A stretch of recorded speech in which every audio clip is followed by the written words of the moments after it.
So this is for limits as n goes to infinity to calculate the sums.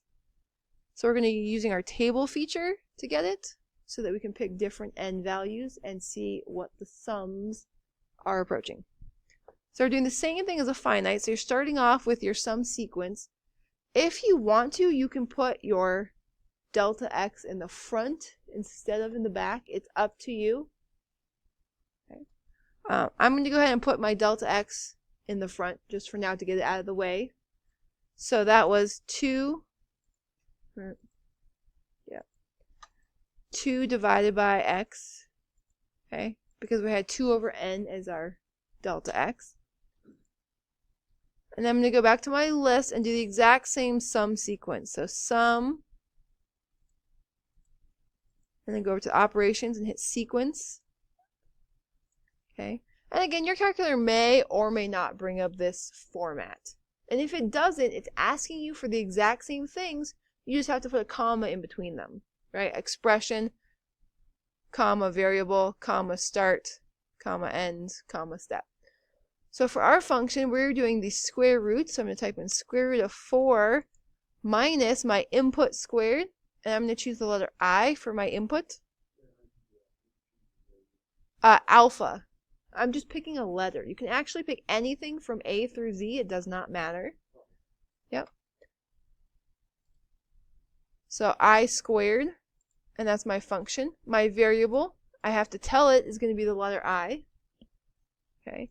And then my bounds, I want to start at 0, but since it's the midpoint, I need to add in half of a width.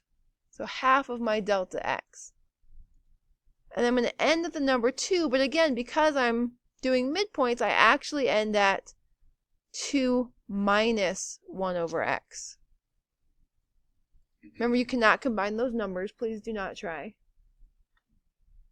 And then my step size is going to be 2 over x. That's my each width. So we're going to paste that into our sequence. And I already had the delta x in the front, so I can just close this. So now this represents my sum with x rectangles. So if I want to look at the limit, I'm going to go second table. Okay. And I'm going to pick some values. Usually you kind of want to go up by 2s. So for example, I could start at, if I had 5 rectangles, what's my area? Then if I had 10 rectangles, what's my area? 20 rectangles, 40 rectangles. Okay. So as you're looking at these values, these are the sums. And they're going to approach what it's going to happen. So I'm going to keep going. So 80, 160, 320. It's going to take longer to do higher number of rectangles because it is actually creating a sequence and finding all of those y values. It does tend to crash if you get too high. I think I tested this one and it can go actually 1 more. Usually if you try and put in like 1,000, it hates you in life. And they'll just sit there thinking for a while. So here's our table of y values.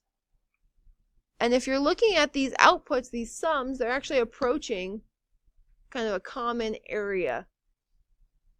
Okay, so this particular function ends up with pi as its area.